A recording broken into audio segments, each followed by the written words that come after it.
कि जंतर मंतर से तब तक नहीं हटेंगे जब तक धर्मेंद्र प्रधान को ये लोग बर्खास्त नहीं कर देते।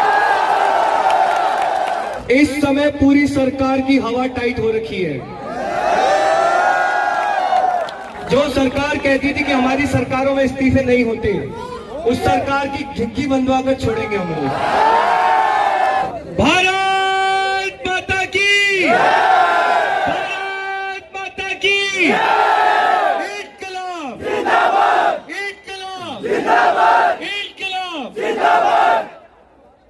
जितने भी लोग इस समय यहां मौजूद हैं, आप लोगों को दिल से धन्यवाद, दिल से सलाम।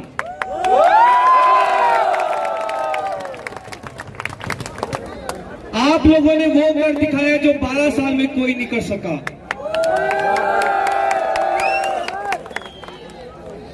आप लोगों ने मोदी जी के पसीने छुड़ा दिए हैं।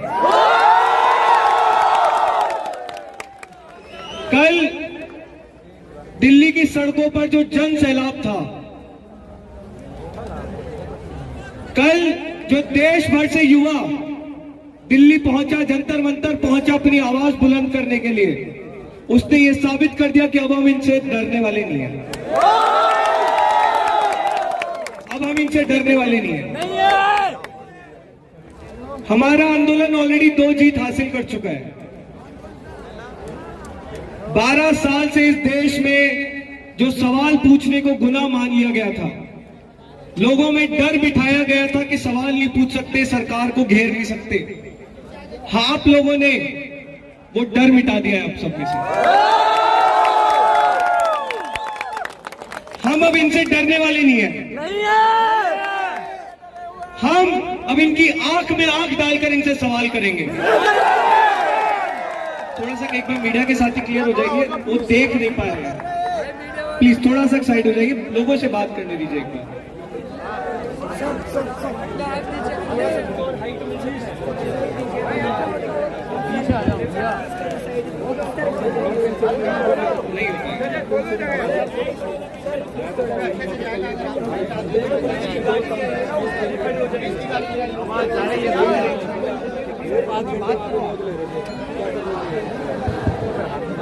अब दूसरी जीत हम लोगों ने कल हासिल कर ली थी।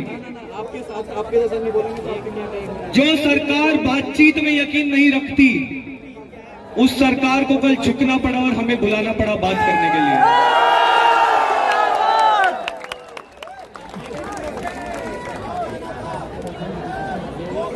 वो गलती हो गई हमसे, वो हम मानते हैं। हमें कल धोखा मिला, लेकिन हम ये बताना चाहते हैं कि कल जब हमने उनके चेहरे देखे तो समझ में आ गया कि इनकी हवाइयां उड़ी हुई है इस समय। पर ये वो सरकार नहीं है जो बातचीत में यकीन रखती है, ये वो सरकार नहीं है जो लोकतंत्र में विश्वास रखती है। सरकार लोगों की बात में विश्वास नहीं रखती है, इसलिए संघर्ष अभी बाकी है, जारी है। ये चीज मैं आप लोगों को बता सकता हूं, कि हम लोग जीत के बहुत करीब हैं। हम लोग जीत के बहुत करीब हैं, लेकिन हमें थोड़ा पेशेंस रखना होगा। थोड़ा सा पेशेंस रखना जरूरी है हमें, क्योंकि अभी भी ये लोग एक मौका ढूंढ रहे हैं कि हम कोई गलती करें और फिर ये उस गलती का फायदा उठाएं। हम नहीं करेंगे। कल तक बहुत प्यार से बात हो रही थी। आज से हम लोग फ्रंट फुट पे खेलेंगे।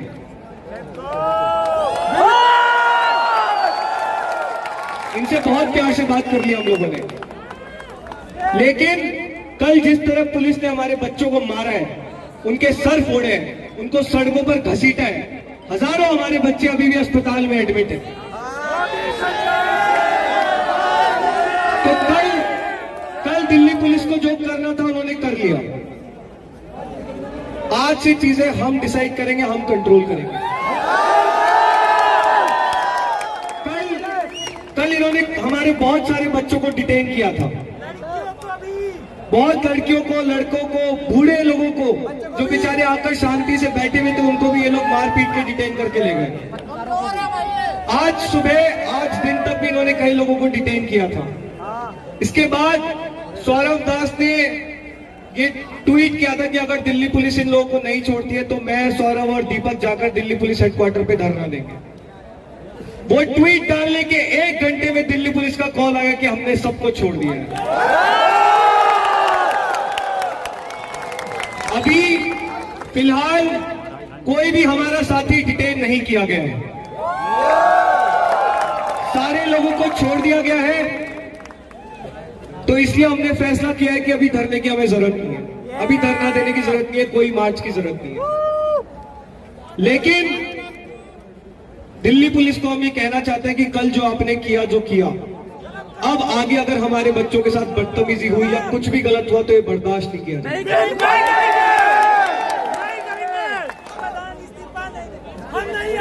हम लोगों ने 20 जून को जब पहली बार जंतर मंतर बैठे थे, 31 दिन हो गए हमको यहाँ पे बैठे हुए, 31 दिन से यही सो रहे हम लोग।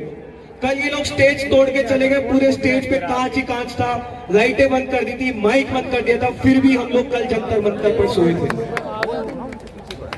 और 20 जून को जो वादा किया था वो वादा आज भी कायम है कि जंतर मंतर से तब तक नहीं हटेंगे जब तक धर्मेंद्र प्रधान को ये लोग बर्खास्त नहीं कर देते।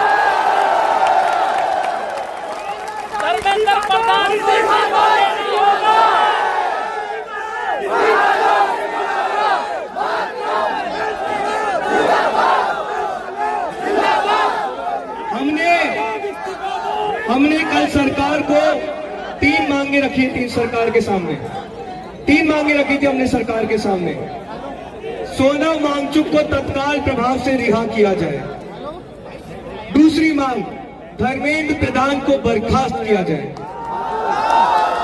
और तीसरी मांग, जितने भी परिवारों ने अपने बच्चों को खोया है नीट का पेपर लीक होने के बाद, हर उस परिवार को 1 करोड़ रुपए का मुआवजा दिया जाए।